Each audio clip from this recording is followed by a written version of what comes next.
What's going on, everyone? My name is Lucas, and with the Under-20 World Cup coming up in Poland, it reminded me of the time where I got to go watch a match at the 2007 iteration in Canada. It was between Canada and the Congo, and well, let's just say that I was disappointed by Canada for probably the 8,000th time. They lost 2-0, and it was topped off by when the goalie ran out of the box. The ball went over his head, and he put his hands up and grabbed the ball. At least he went out in style.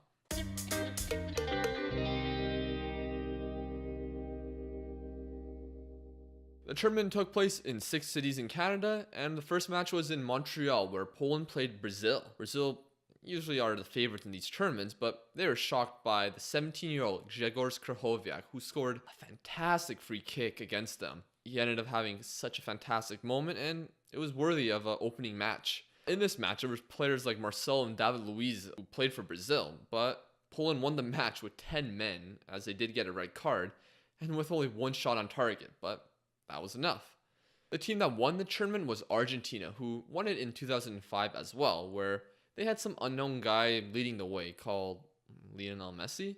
Okay, you know who that is, and he was also eligible for this tournament too, but he kind of had a good season with Barcelona and was called up to the Copa America squad that summer, so it kind of makes sense. And it was a good thing because here he had his moment in the sun with this tournament, and we got to see someone else step up. That guy would be Sergio Aguero, who we all know now is one of the best Premier League strikers of all time.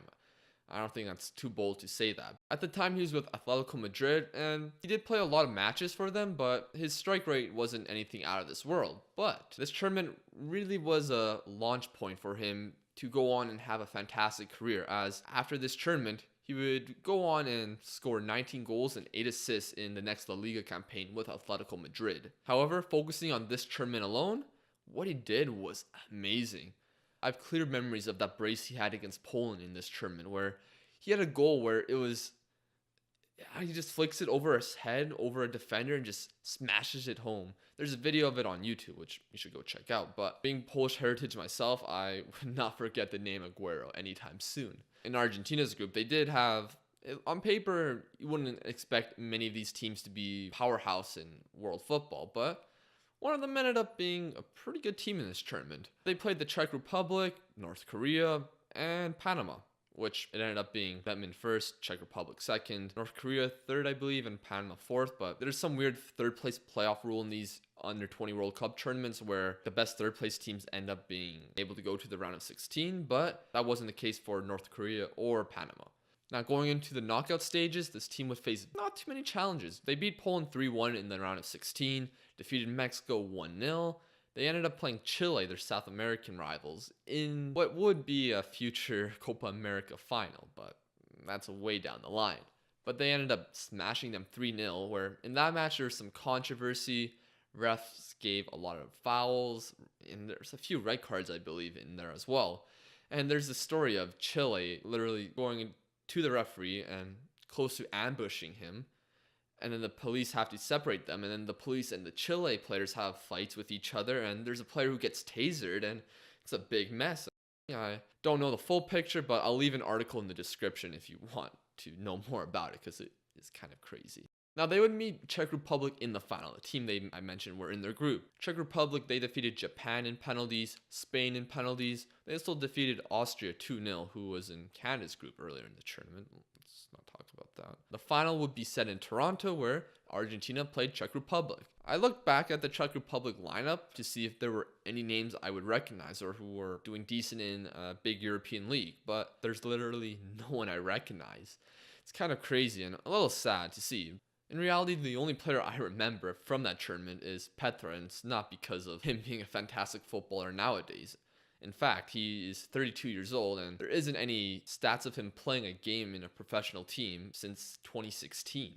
I only really remember him because, well, his last name is Petra, or Peter, or Petra, whatever you want to say. I don't know how you pronounce it in Czech Republic, but I only remember it because Peter Cech, or Petr Cech, was one of the best goalies in the world at the time, and I thought, man, maybe this guy's the next Petr Cech. I only thought of that because of the name. In reality, that never happened, but the team did give a big fight in this final against Argentina. Heading into the final, these two teams did previously play each other in the group stage like I mentioned. It was 0-0, so something had to give in this match. And Czech Republic were the ones to score first, where they scored in the 60th minute by Fenin, but who else but Sergio Aguero to equalize in the 62nd minute.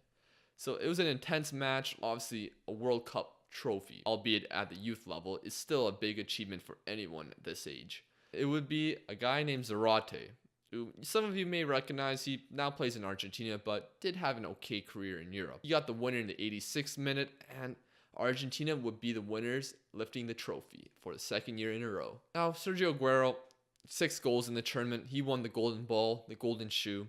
Obviously the best player in this tournament. Now his teammate, the 5'2" Maximiliano Morales, he won the silver ball and the bronze shoe. He had a decent career, but nothing like Aguero. Adrian Lopez won the bronze shoe. Now Aguero was the best player in this tournament, but if we go 12 years down the line, there's so many players in this tournament who ended up having great careers.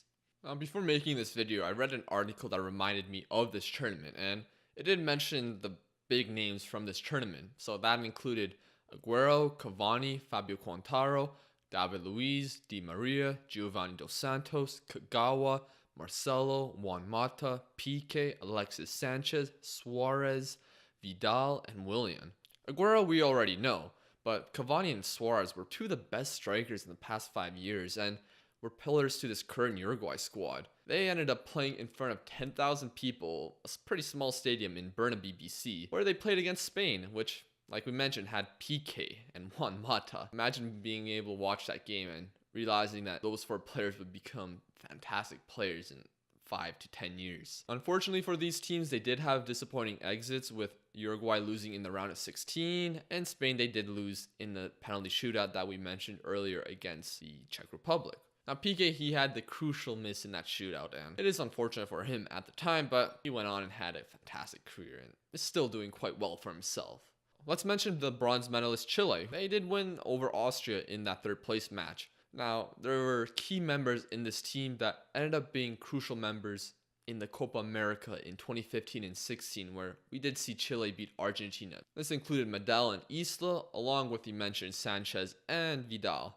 Now, it's easy to think about Sanchez nowadays being a complete failure with United, but this man was a fantastic player, one of the best in the Premier League before that transfer. Now, back to the winners, Argentina. They had some solid players around them too. This included the likes of Di Maria, Piatti, Sergio Romero, Fazio, Insua, and Mercado. Now, outside of these players, who some had good times with their national team, others haven't, let's mention some solid players who had some good national team moments as well as club career moments too. This includes guys like Prodl, Harnik, Juzanovic, Mayuka, who had this incredible card in FIFA 13, stupidly overpowered, but nevertheless, Rui Patricio, Pele, Altidore, Bradley, Snodgrass, Ide, and Chicharito. In relation with Javier Hernandez, the real hype from this Mexico team was about Giovanni Dos Santos, who did win the bronze ball in this tournament. It's pretty obvious whose career was better, but there's many times in players' careers where they are hyped very highly and they just don't meet expectations, and there were cases of these in this tournament as well. In tournaments like these, you obviously have a lot of talented players. When you go look back at it and see that there's so many players that you have no clue who they are because they never made the next step into the senior level and had an impact. Maybe they had okay careers in nations where you don't watch the sport, but there are a lot of players who don't make it, and maybe it's because they weren't able to adapt to the senior game. Maybe they actually just weren't talented enough. Maybe they didn't work hard enough. Maybe there's just external factors like injuries or personal problems where they can't overcome them and aren't able to cope with what is expected of them. For every Aguero, there is a Martin Fenin, who was the guy that scored in the final for the Czech Republic. While he had a decent career, but many really don't know who he is, and a moment like that is probably the best moment in his football career. However, that doesn't come near to players who are overhyped or have a bunch of hype towards their name because of what they've done early on in their career, but were not able to meet those expectations later on. Now, there are 3 players I'm going to mention, and they were all in the same group. It was in Group D, where the teams were Brazil, United States, Poland, and South Korea. And I won't mention South Korea because I don't recognize any names from that team. Let's start with Alexandre Pato, who was part of Brazil, and you could tell this guy was super talented. And after this tournament, where he scored 3 goals, he did get a big transfer to AC Milan. And early on in his career, he just was so fun to watch.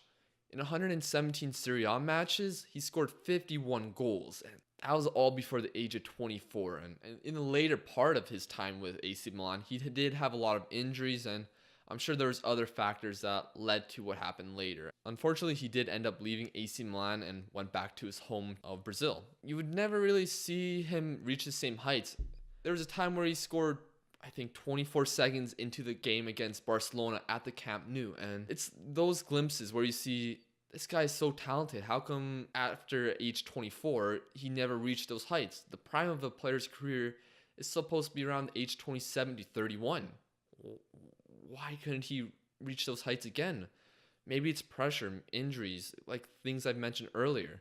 And now he's back in Brazil, where he had a spell in China beforehand. It's really sad to see. And the same can be said with a guy like Freddy Adu, whose story is probably a lot more sadder because he was a player overhyped before he did anything in the sport. He was called the America's Pele and even had pictures with Pele, had commercials with Campbell's soup and stuff. He was drafted into the MLS at age 14, which I won't get into the debate about his age or anything like that. I know there's debates everywhere like that. But he ended up making a senior appearance at age 16, I think. No, he played a match when he was 14. That's incredible. He grabbed headlines, and maybe it's an American thing, but it seemed like during this time they were looking for that top player who would be the star of the sport for their country. And they thought Adu would be the guy, and he ended up becoming a journeyman. He had a transfer to Benfica eventually and ended up playing in so many different countries. And it's just right now, where's he at right now? I'm pretty sure he's not even playing for a club right now, because last I know he was playing for some Las Vegas team. I don't think he's playing there anymore. Yeah, it's on transfermarket.co.uk. It says he's without a club, and it's been like that since December 1st apparently. At the tournament with the USA, he did score a hat-trick, and he was only 18. And yeah, there's a lot of expectations, but unfortunately, these things happen. And the last guy I'm going to mention is kind of more personal to me because I was a big fan of this guy from this tournament, and I was hoping he would be the star of the Poland national team in the future, Dawid Janczyk. He played for Legia Warsaw before this tournament, and he did some incredible things, I thought. At least I was young at the time, and he's pretty promising in the FIFA video games, at least in the iteration I played. Even scored against the Argentina squad that ended up winning the World Cup. He ended up getting a transfer from Legia Warsaw to CSKA Moskva after this tournament, and things just didn't work out at all for him. He had some multiple loan spells and ended up playing for lower division Polish clubs, and he is currently without a club, and last team he played for was for Odra Wodzisław. It's not uncommon to see great players at youth level and not reach their potential, so it is something that will continue to happen because players make bad mistakes. We're not perfect. We're humans, so it's going to keep happening to some people, unfortunately. However, it is pretty shocking seeing these three players that I mentioned. They're all in the same group in this tournament. It's just crazy. I had some fun researching and looking back at this tournament and finding out the players that participated in it. Now, with this next iteration coming up in Poland, I decided to give some names out to players you should keep an eye out for.